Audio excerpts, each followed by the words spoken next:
పొంగులేటి శ్రీనివాసరెడ్డి గారికి పాలాభిషేకం చేద్దామని చెప్పి మనవి.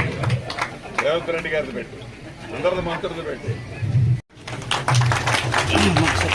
రైతులందరి తరఫున పొంగులేటి శ్రీనివాసరెడ్డి గారికి మంత్రివర్యులకి పాలాభిషేకం జరుగుతుంది. అలాగే ఇప్పుడు పోలాభిషేకం కూడా చేయడం జరుగుతుంది.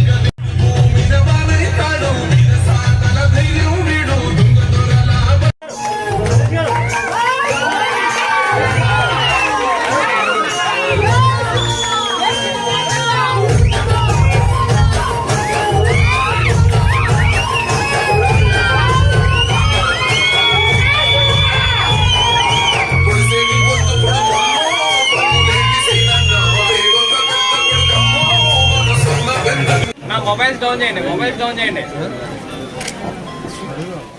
గౌరవ ముఖ్యమంత్రి రేవంత్ రెడ్డి గారు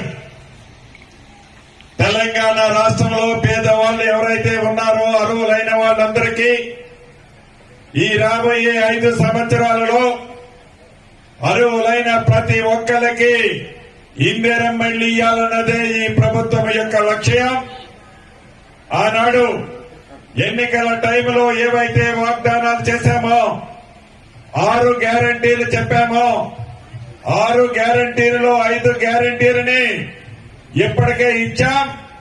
నిన్నగాక మొన్న ఇప్పుడు ఏదైతే మీరు ఆనందంతో పాలాభిషేకం చేశారో గౌరవ ముఖ్యమంత్రి గారు చొరవతో కేబినెట్ మంత్రులమంతా మేము తెలంగాణ రాష్ట్రంలో రైతుని రాజు చేయాలి అని ఒక బలమైన సంకల్పంతో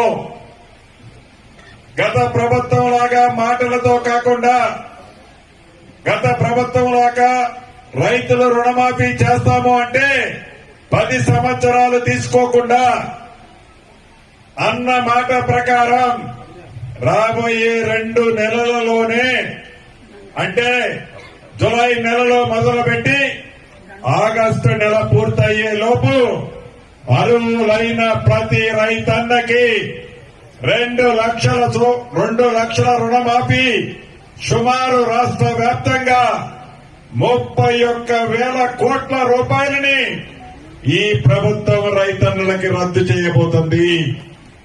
రైతన్నుల ఖాతాలో జమ చేయబోతుంది.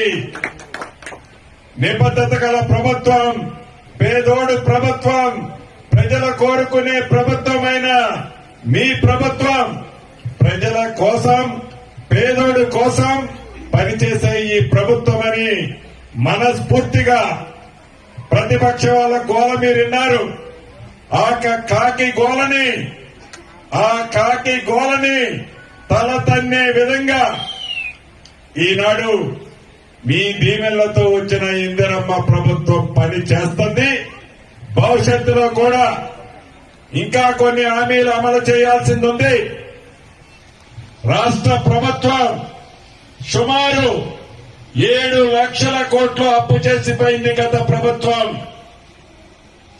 అప్పు చేసి కాళేశ్వరం ప్రాజెక్టు పూర్తి చేశామని చెప్పిన కాళేశ్వరం ప్రాజెక్టు ఈనాడు కుంగిపోయి కొట్టుకుపోయింది. అయితే ఆ కాళేశ్వరం ప్రాజెక్టు కోసం పేరుతో ఏవైతే అప్పులు చేశారో ఒక పక్క అప్పులు కట్టాల్సి వస్తుంది, రెండో పక్క పేదోడి గౌరవాన్ని కాపాడుకోవాల్సిన అవసరం ఉంది. వీటిని సమతుల్యం చేస్తూ గౌరవ ముఖ్యమంత్రి రేవంత్ రెడ్డి గారి నాయకత్వంలోని మీ ప్రభుత్వం పేదోడికి సహాయం చేసే దాంట్లో ఇందిరమ్మ రాజ్యంలో రాజ్యానికి ముందు ఏవైతే మీకు హామీలు ఇచ్చామో ప్రతి హామీని తూచా తప్పకుండా ఈ ప్రభుత్వం చేయటానికి సిద్ధంగా ఉందని కూడా సవినయంగా రాష్ట్ర ప్రజలందరికీ కూడా తెలుపుతూ మనస్ఫూర్తిగా గ్రామ పెద్దలు అడిగిన ప్రతి పనిని పూర్తి చేస్తానని తెలుపుతూ మీ అందరి దగ్గర సెలవు తీసుకుంటున్నా.